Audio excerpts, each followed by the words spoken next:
What have you seen from these linebackers, particularly the three juniors that have been dying to play, that makes you think that they're ready to take a bigger role this year? Well, the biggest thing I've been is really proud of the entire defensive unit, but being with the linebackers more, this is a special group, and I think it starts with the leadership. When you have Tough Borland and Pete Werner and Justin Hilliard and Baron Browning as veterans that have played so much football and have sacrificed everything they have to be able to play this season, everybody else just follows right along. How important is it to have that leadership in the linebacker room when most of the rest of the defense is trying to replace some key guys? I mean, when you have linebackers like that you can rotate in and trust, does it make it a little easier to be able to trust the other guys that haven't played as much in the secondary and defensive line? Yeah, Spencer, the thing that gives you, and it's something that we talked a lot about last year, and I think it's something we had to really improve on right from the start last year, is the communication. And when you have a linebacking crew that will make the checks and will make sure that people are aligned correctly, now you have a chance to make sure there aren't many big plays or any big plays. And they have really taken pride in this. They have really learned how to do that. And I think it's because they've played so much and they have such confidence. And so that's been a real big part. Thank you. Next up, and again, if I could ask, if we could just keep our questions to one unless absolutely necessary, just because we have a lot of people and we don't have a lot of time with Coach. Next up, Mark Snyder from Press Pros with Nathan Baird on deck. Mark? Coach, with regard to your defensive line leadership group, I'm not talking about your best players, but who's gathering the line, especially with having some questions going into the season? I couldn't quite get you on that, Mark. I'm sorry. Who's your leadership group? Oh, okay. I've got you now. Thanks. I'm not talking about your best player or anything. I'm talking about somebody who takes the group and says, okay, this is right. What we've got to do. Well, excuse me. The thing is when you've got Coach Johnson running that group, they all take pride in leading. But that group of seniors, when you got a young man, he's not a young man anymore, in my opinion, he's a veteran, Jonathan Cooper. I mean, this guy's been just waiting to play. In every snap he takes is 100 miles an hour. And Tyreek Smith is the same way. And you go right down the line, Tyler Friday. I mean, I don't want to talk Zach Harrison. Everybody I could talk to you about in that front is so excited and so into this season. And it's really a group. That's just the ends. It's a really good group of young athletes. And then you got Tommy and Antoine and Jonathan Cage, that whole group, Haskell. I mean, they all have been with Coach Johnson for a long time now, and they really have taken charge. Next up, Nathan Baird with Cleveland.com and Tim May on deck. Nathan? Hey, Greg. Last year, Nebraska was moving Wan'Dale Robinson around a lot. You had to worry about him from the backfield as well as the receiver. It sounds like he's focusing more at receiver this year. Just what ways is he going to challenge these new guys that you have in the secondary, and what do you guys have to do well to kind of neutralize him? Well, Nathan, we were really well aware of that. And you never know in an opening game what somebody's going to do. So you really want to make sure you try to cover every base. And but the fact that they did that a lot last year with him, and they did a lot of things throughout the season with him, we have really tried to make sure we covered every base and really had a lot of walkthroughs with it, a lot of different periods of practice to make sure we were in charge of all those different things. And so they're all right on top of it. Next up, Tim May from the Tim May podcast and Letterman Row, and Brendan Gulick on deck. Tim? Thank you very much, Jerry. Just one quick and in my real question. How close is Haskell Garrett to being able to play? Is he ready to play? Well, I think that's day to day, but we are really hoping, and we never know. That's not our decision, but I just know this. He is in every meeting. He is in every walkthrough. He is doing everything that a guy would do if he was hoping to be able to play. But I can't tell you that right now. Greg, you got a lot of new faces out there starting. Obviously, there, optimism is high that these guys are very talented players, et cetera. But so many guys on that defensive side starting their first games, becoming full-time type players. I don't know, what does that leave you from a trepidation standpoint? How would you describe your thoughts going into this opener against a team that's pretty creative offensively? Well, yeah, I mean, we all understand that an opener is always a great challenge, and they're a very, very good football team. There's no question about that. All I can go by is what our players have done, what they do every day, how they have taken care of this and fought against this COVID, and what they've done to make sure they could play in this game. And so, I'm very optimistic because when you get a team of young men that sacrifice and work like they have, then that's a special group. And we're looking for great things from them. Thanks, man. Next up, Brendan Gulick from Buckeyes Now on Sports Illustrated with Austin Ward on deck. Brendan? Hey, Coach, it sounds like we're going to have a chance to talk with Tough Borland here in a couple of minutes, and I want to ask you about him. What is most impressive about Tough, whether it's off the field, on the field, leadership, whatever it is? What stands out to you most when you hear his name? Well, I've been very fortunate to have, over the years, been involved with some pretty good linebackers. And the thing I've noticed about Tough, this year, he is a totally different linebacker, in my opinion, than last year. He's faster, he's quicker, he's stronger, and he is so much more vocal because I believe he is so confident. And he reminds me of the guys you had in the NFL, where they're going to say, hey, the ball is coming here. This is where we should be, and when things don't go exactly like you want, he comes off the field and he goes right to the coach and says, Coach, this is what's happening. What do you think we should do? And you got that kind of confidence where, you have a true leader in him. And I think the sky's the limit for him. Next up, Austin Ward with Letterman Row and Bill Rabinowitz on deck. Austin? Hey, Greg. How you doing? Good. Seems like, Barron could do pretty much anything you asked him at any linebacker spot. When you're trying to think up ways to use him, how fun is that for a coach to, you can come up with just about anything you could dream of for Barron, it seems like.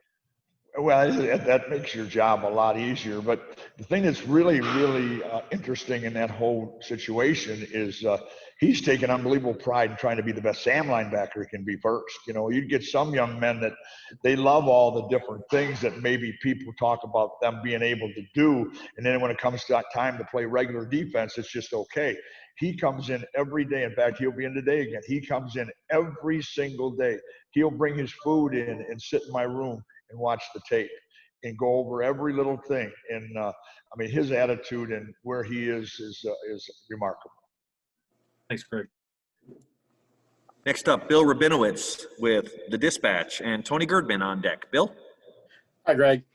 You are adjusting again to a different defensive coordinator, working with Kerry Combs, who's come back. What has that transition been like? How do you think the defense might look a little different with him running it? Well, the thing about it is, he brings us some different ways of playing defense, but we still have our defense. We still do what Ohio State does, and I think the fact that all of our staff work so closely together and we're all in this thing together, I think it's been a really good transition. Okay. Thank you. Next up, Tony Girdman with Buckeye Scoop and Patrick Murphy on deck. Tony? Greg, what's going to be the game day setup? Are you going to be upstairs? Who's going to be upstairs? Who's going to be on the sideline? No, I'm going to be upstairs. I'm going to be upstairs, and it's going to be interesting because I think the last time I was upstairs was in 1990 when I was at Texas A&M. So I'm going to be upstairs, but I've been there during the practices that we had. It's been great. So it'll work really well with our staff. Next up, Patrick Murphy from 24/7 Sports with Dan Hope on deck. Patrick? Greg, last year you guys came in and you had a motivated defense because it came off a year where they were disappointed in their performance. This year you guys come off a year where you were very good. How do you keep that chip on the shoulder motivation from this group this season? Well, by always emphasizing the little things, the things that make a great defense are, number one, stop the run, and number two, don't give up big plays. And the way you do that is by everybody running to the football and everybody playing as hard as you can and not having missed assignments. And they've taken great pride in that, and our coaches have done a great job of making sure that happened. Thank you. Next up, Dan Hope with 11 Warriors. Dan? Hi, Greg. What exactly is the dynamic between you and Kerry in terms of him coming in and being the defensive coordinator and you being the co-defensive coordinator? Well, you know, what happens when you have a great coaching staff, you know, I think everybody has an input. And again, like I said, Kerry has done such a great job of bringing in, you know, some of the things that he's been through over the years, his demeanor, everything like that. And then with our coaching staff, all of us working together, it's been great. And, you know, the thing that I think has made this group special, there are no egos.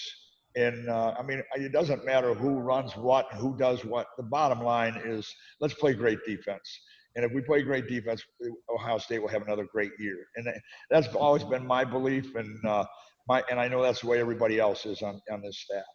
Is there like a specific part of a defense that you focus on versus what Kerry focuses on?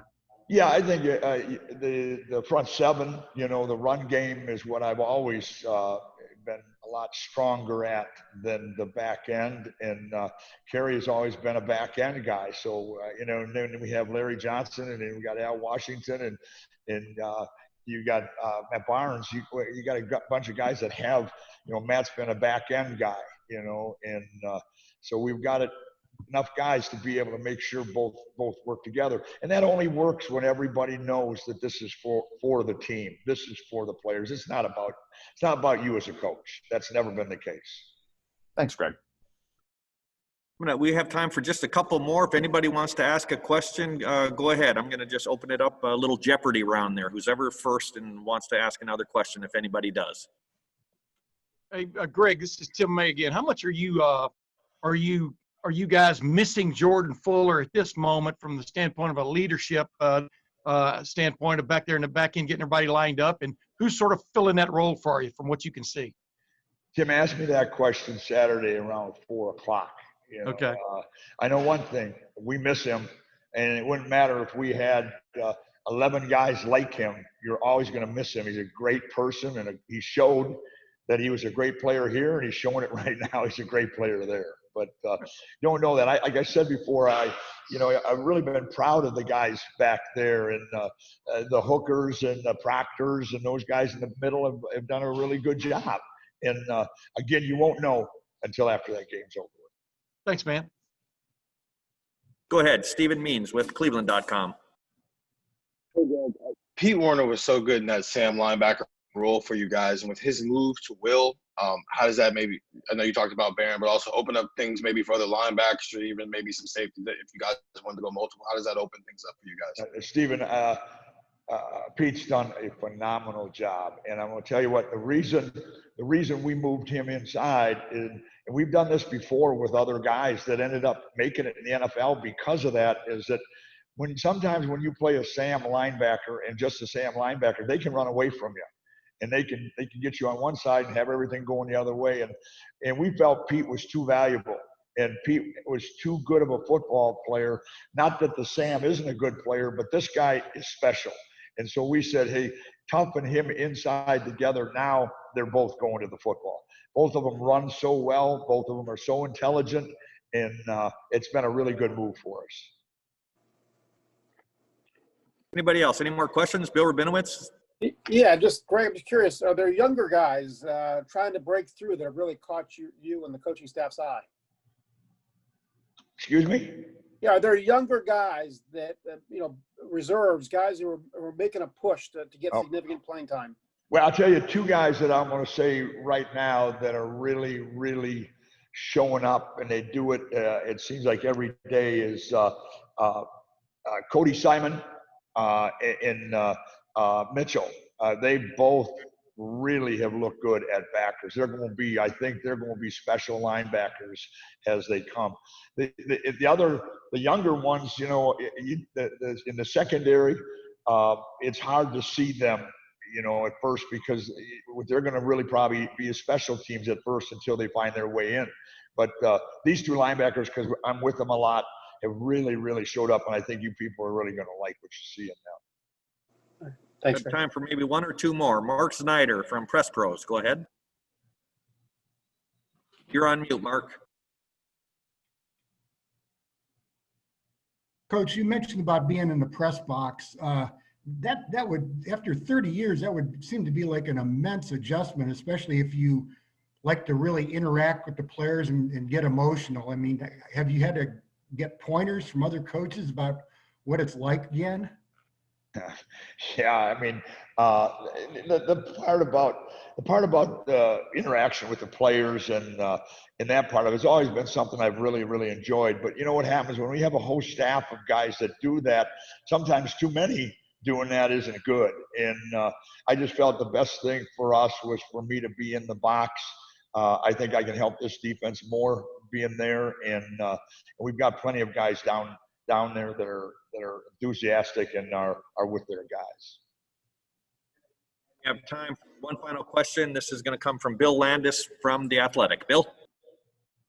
Hey, Greg, since you're not playing Pete at Sam and you kind of lose his coverage abilities, I guess, do you anticipate subbing the Sam out more this year than you guys did last year just because you don't have that cover guy there like Pete? Well, I'm not, Bill, I'm not sure we don't have that cover guy, and that's the thing. Watching him practice and doing the things we've done with it. Justin Hilliard has done a great job. Baron Browning has done a phenomenal job. They both have been super. So I'm not worried about that right now. I think they really understand it. They've really bought in and are very intelligent. And I think they'll be able to do the same thing. We got time for one more, too. Tim Hall from WBNS 97.1. I did see you, so go ahead. You'll finish it up. Thanks, Jerry. Greg, I was wondering who among the defensive linemen right now are you really excited to see on Saturday? Who's been practicing well here in the last week or two?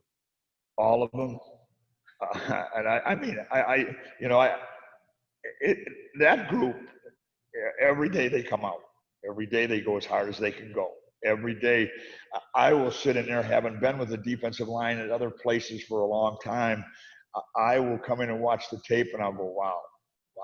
And so, for me to name names right now, I probably wouldn't do some of them justice. And I think you're going to see this is a group that has a lot to prove. We lost some great players there, and they believe they're great players.